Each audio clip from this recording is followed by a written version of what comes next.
Bruins were able to jump on that loose puck, and it was Nathan Horton able to slide that low into the open side. This has been a great hockey game tonight.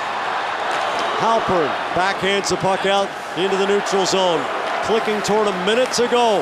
Bruins skating 6 against 5 with the net empty. McDonough blocked by Seguin. Bergeron to Seguin in the corner in the final minute now. Bergeron off the boards for Seidenberg. Along the line to Chara. Draws Halpern. Now it's Marchand. Saucers it to Seidenberg. That goes off of Callahan, off the glass to Marchand. Marchand to Bergeron. Marchand scores! They did it! 2 goals with the goalie pulled, and the Bruins, showing hearts of lions, have tied it 3-3.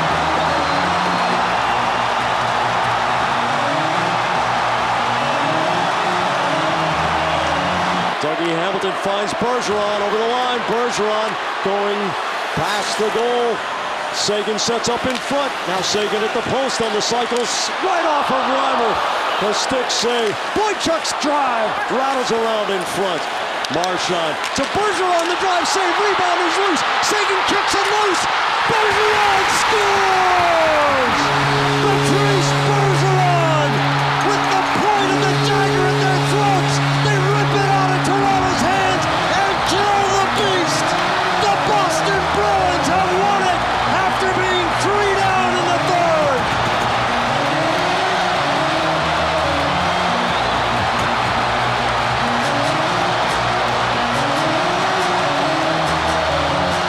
Krejci carries into the neutral zone. Dekes around Falk. Krejci closes, tries to scoop it over the glove side. And McElhenney makes the save. DeBrusk steals from Falk. DeBrusk spins in middle. Krejci scores! The Bruins come from 2 down, fend off Carolina, and strip the whale of its blubber. Burn 'em!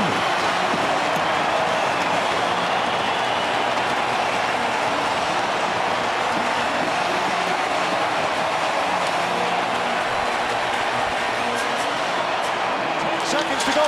Chara around the glass. It bounces back to center. 6 seconds to go. Krejci just wide, but the Sabres' hopes sleep with the Edmund Fitzgerald at the bottom of Gitchy Gumi. After 1 round of the playoffs, Snowball 1, Hell 0, the Bruins advance to the conference semis for the 2nd consecutive year. Timonen lugs it to the red line, wrists it off the glass high. Thomas knocks it down. Van Riemsdyk blocks one option. Boychuk there to help Thomas out. Plays it with poise to Ferentz, to Lucic, off the boards, but Giroux rotates and keeps it in. Down the boards, Lucic chops it across the slot, and Boychuk whacks it out to the neutral zone. Off the legs of Horton, he delays. Lucic in alone with Kelly. He scores! Summertime is coming to Philadelphia.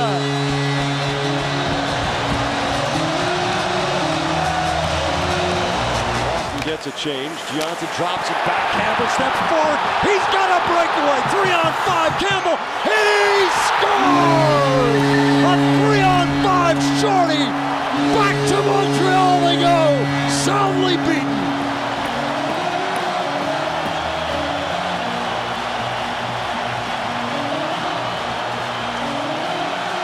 This is a skunking.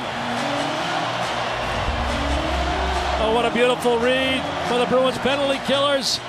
It started with the Bergeron combination. McQuaid jumped into the play, and then it's Campbell, who's been real good tonight, making the most of his ice time.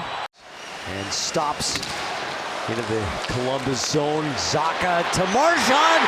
A natural hat trick.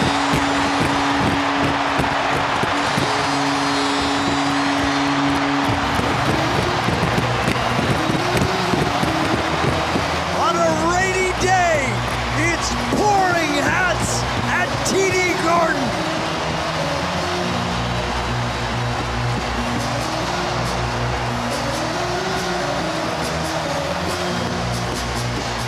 Krejci.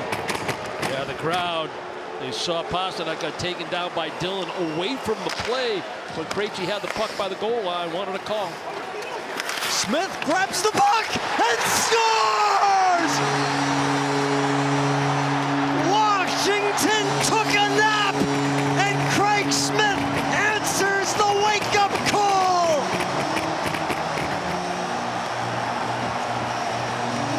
The Bruins win 3-2 in double overtime and lead the series 2-1.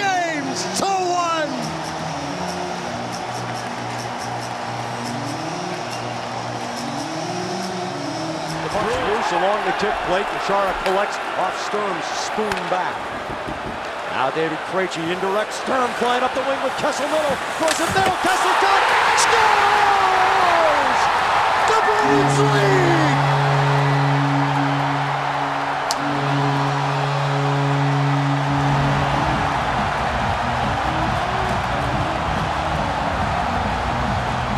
This building is vibrating!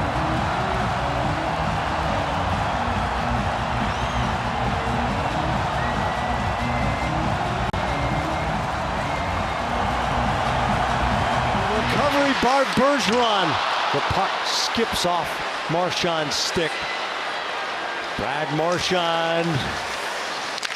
Boston scores! Boston wins! And the Bruins are the first team in NHL history to start the season 12-0 at home.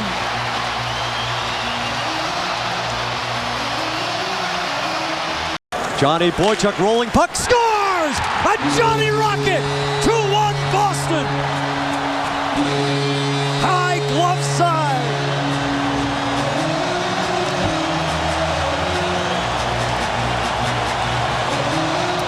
4-3 the final at TD Garden. Well, as I was driving from the former seat of all NHL power, Montreal, through the free and independent states of Vermont, New Hampshire, and Massachusetts today, it struck me what an odd thing royalty is. Royalty in modern times is something that is perpetuated by those who didn't actually make those great conquering achievements and establish their reigns, but rather those who find themselves, because of a certain location in history and an accident of birth, to be in a position to carry on a tradition. Yet those royals sit there on their shiny thrones and primp in their hand mirrors and try to dictate morality according to them about how you can dive or how you should play or how you shouldn't run a player into the center glass. And the rest of us, those poor filthy masses, are just supposed to take it. Well, a couple of 100 years ago, a bunch of rowdy radicals charged out of some Boston bars, went down to the dock and dumped the King's Tea into the salty sea. And in doing that, it struck a chord that rings true even today.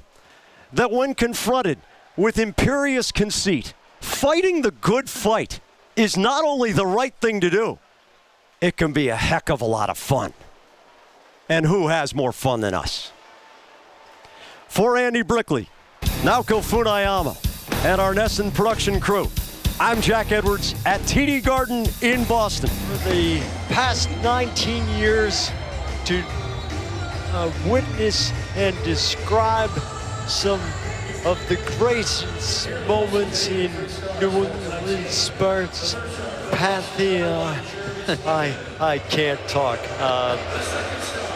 Has been a thrill of a lifetime, and I want to thank every employee at NESN, especially our production team of Brian Zicello, Rose Marakian Wheeler, Patrick White, and all the photographers represented on this trip by Bobby Swan. Most of all, I want to thank my broadcast partner, Andy Brickley. You're the brother I've never had till I started working with you. And it's been a joyride for 19 years, and this is my goodbye. I had 4 brothers, but now I have 5. Absolute pleasure working with you, Jack. Great call again tonight. Tremendous finish. You know, it would have been storybook had they won Game 5 at home to go out in that fashion for you personally.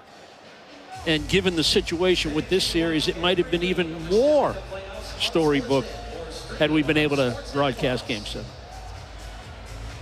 So long, everybody. Long live the Boston Bruins.